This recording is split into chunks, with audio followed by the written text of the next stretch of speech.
Bonjour, bienvenue dans cette nouvelle vidéo où tu vas revoir comment calculer une médiane dans une situation simple comme celle-ci ou dans une situation complexe comme celle-là. Si tu regardes cette vidéo à partir de YouTube, je t'invite à cliquer sur le lien en dessous pour accéder directement à mon site et voir la vidéo interactive. Tu pourras ainsi répondre en direct aux questions que je te pose. C'est parti, on démarre tout de suite après ça.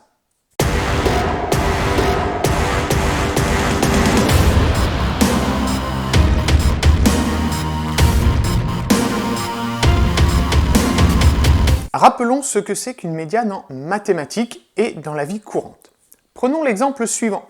En 2020, l'INSEE a publié son enquête basée sur les données de 2016 et nous avons constaté que le salaire médian net en France s'élevait à 1 789 €. Que cela signifie-t-il? En fait, ce salaire médian signifie que 50% des Français, c'est-à-dire la moitié, gagnent plus que 1 789 €. Et que les 50 autres pourcents, c'est-à-dire l'autre moitié des Français, gagnent moins que 1 789 €. Alors, attention, tu connais la moyenne, la médiane, ce n'est pas la moyenne. En effet, par exemple, en France, en 2016, le salaire moyen des Français était de 2 238 €. On constate donc que ce sont bien deux indicateurs différents. Maintenant, revenons à la médiane et voyons quelle est la méthode mathématique pour la calculer. La médiane est la valeur centrale qui partage une série en deux groupes de même effectif, 50% et 50%. Attention, les valeurs de la série doivent impérativement être rangées dans l'ordre, soit croissant, soit décroissant. Donc, pour chaque exercice, pour calculer la médiane, tu devras respecter la méthode suivante. Tout d'abord, ranger les valeurs de la série dans l'ordre croissant. Ensuite, déterminer l'effectif total de la série, puis prendre la moitié de cet effectif total pour déterminer la valeur centrale, c'est-à-dire le milieu de cette série, qui te permettra d'obtenir la valeur médiane. Maintenant, nous allons pouvoir nous intéresser à deux situations, soit la situation simple, soit la situation complexe. À toi de choisir. Prenons cette première situation qui représente le nombre de buts marqués par différents joueurs lors d'un match de handball. Pour déterminer la valeur médiane, je commence donc par ranger les valeurs de cette série dans l'ordre croissant. Puis, seconde étape, je détermine l'effectif total. Ici, je compte le nombre de valeurs, il y en a 9, donc il y a 9 joueurs. C'est l'effectif total. Troisième étape, je vais diviser cet effectif total en deux. Ici, 9 divisé par 2 me donne 4,5. Je vais donc prendre la cinquième valeur. En effet, si je regarde, avec cette série, je peux faire deux groupes de 4. Ici en vert, le groupe des 4 joueurs qui ont marqué le moins de buts, et ici en rouge, le groupe des 4 joueurs qui ont marqué le plus de buts. Il me reste une valeur centrale à cette série. Si je compte, c'est bien la cinquième valeur. Et donc ici, cette cinquième valeur correspond à 4 buts. Donc la médiane de cette série est 4 buts. Cette médiane signifie qu'il y a la moitié des joueurs qui ont marqué moins de 4 buts et qu'il y en a l'autre moitié qui en a marqué plus que 4. Vérifions tout de suite si tu as bien compris en prenant ce second exemple. Pourrais-tu me calculer la valeur médiane de cette série? À toi. Pour calculer la médiane, première étape, je range les valeurs de cette série dans l'ordre croissant, comme cela. Seconde étape, je détermine l'effectif total.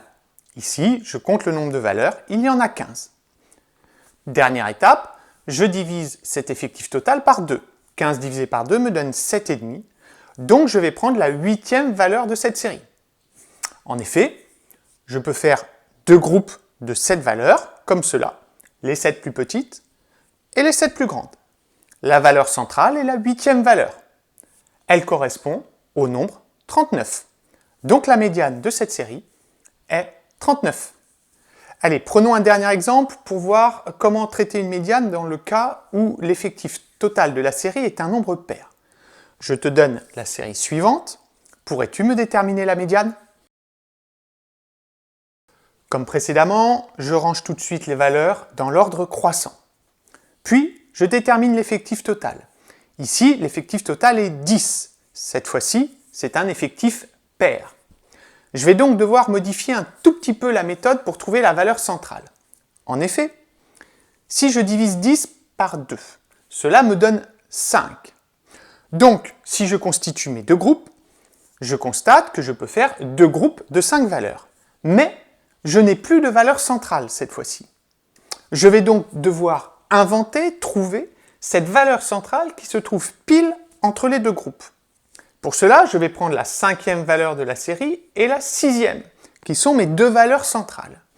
Et avec ces deux valeurs, 36 et 39, je vais calculer la moyenne. J'ajoute donc 36 plus 39, puis je divise par 2, ce qui me donne 37,5. Ce nombre, 37,5, est donc la valeur centrale qui serait pile au milieu entre 36 et 39. C'est donc la médiane. La médiane de cette série est 37,5. Alors, appliquons tout de suite ce que je viens de t'expliquer sur un nouvel exemple. Pourrais-tu déterminer la médiane de cette série? À toi. Je range donc les valeurs dans l'ordre croissant, comme ceci. Je détermine l'effectif total, il y a 8 valeurs. Puis, je divise l'effectif total par 2, 8 divisé par 2, qui me donne 4. Je vais donc prendre ici la 4e et la 5e valeur, comme cela, 120 et 140. Je fais la moyenne de ces deux valeurs, 120 plus 140 divisé par 2, ce qui me donne 130. Donc 130 est la valeur centrale que je pourrais placer pile ici au milieu, entre 120 et 140. C'est donc la médiane de cette série. Maintenant, tu es donc prêt à aborder des situations plus complexes, c'est-à-dire la suite de la vidéo, pour calculer une médiane. Abordons ces situations complexes de calcul de la médiane avec l'exemple suivant. Lors du cross, c'est-à-dire d'une course d'un collège, les élèves devaient réaliser le plus grand nombre possible de tours de circuit.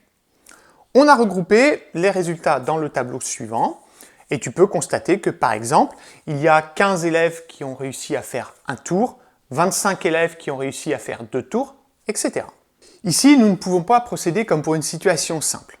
Étant donné que, par exemple, pour un tour, il y a 15 élèves qui ont réalisé un tour, il faudrait donc que j'écrive 15 fois le nombre 1, puis ensuite 25 fois le nombre 2. Ce serait beaucoup trop long et en plus, le risque d'erreur serait vraiment important. Néanmoins, la méthode pour calculer la médiane va rester exactement la même, mais va être présentée différemment. Donc, première étape, je vérifie si les valeurs sont rangées dans l'ordre croissant ou décroissant. Effectivement, ici, c'est bien le cas, les tours sont rangés de 1 à 7. Puis, deuxième étape, je détermine l'effectif total. Ici, j'ajoute les effectifs, comme cela, et j'obtiens 326. Dernière étape, nous avons vu que nous devons diviser cet effectif total par 2. Je divise donc 326 par 2 et j'obtiens 163. Maintenant, le problème, c'est qu'il faut trouver un nouveau moyen pour déterminer où se situe cette 163e valeur, puisque nous n'allons pas écrire toutes les valeurs une par une. Donc, tout simplement, je vais compter les élèves jusqu'à arriver au 163e. Je vais commencer par les élèves qui ont fait un tour. Il y en a 15. Je ne suis donc pas arrivé à 163. Je vais maintenant rajouter tous les élèves qui ont réussi à faire 2 tours. Donc 15 plus 25, ce qui me donne 40. Je ne suis toujours pas à 163. Je rajoute donc ceux qui ont fait 3 tours, 45, ce qui me donne un total de 85. Je dois donc continuer. J'ajoute ceux qui ont fait 4 tours, 120, 85 plus 120 qui me donne 205. J'ai dépassé maintenant 163. Cela signifie donc que le 163e élève que je cherche se trouve dans les élèves que je viens de rajouter. C'est-à-dire, il se trouve dans les élèves qui ont fait 4 tours.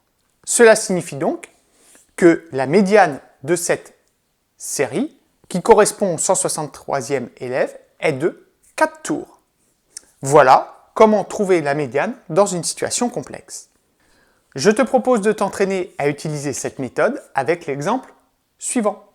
À toi de déterminer la médiane.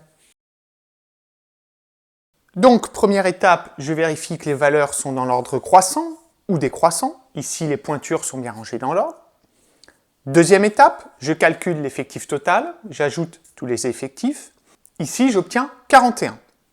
Je divise 41 par 2, ce qui me donne 20,5. Je vais donc choisir la 21e valeur qui sera ma médiane. Je commence par prendre les premières pointures, 38, un effectif de 5. Je ne suis toujours pas arrivé à ma 21e valeur. Je rajoute donc la pointure 39, c'est-à-dire un effectif de 8. 5 plus 8 qui me donne 13. Je ne suis toujours pas arrivé à 21. J'ajoute la pointure 40, plus 3, ce qui me donne 16. Je ne suis toujours pas à 21. Je continue. J'ajoute la pointure 42, avec un effectif de 9, donc plus 9. 16 plus 9, 25. Je viens de dépasser la 21e valeur. Cela signifie donc que cette 21e valeur se trouve dans celle que je viens d'ajouter. Je viens d'ajouter tous ceux qui avaient une pointure de 42. Ce qui veut donc dire que la 21e valeur, la 21e personne, a une pointure de 42. Donc, la médiane de cette série est 42. Allez, si tu le souhaites, je te propose un dernier exemple avec cette série.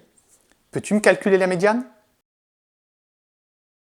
Donc je vérifie ici le nombre de livres empruntés est bien classé dans l'ordre croissant. Je peux donc continuer. Je vais calculer le nombre total d'élèves qui ont emprunté 10 livres. J'additionne donc tous les effectifs et j'obtiens 50. Je divise l'effectif total par 2, j'obtiens 25. Je vais donc chercher dans ce tableau le 25e élève et chercher combien de livres il a emprunté. Commençons avec 0 livre, 5 élèves.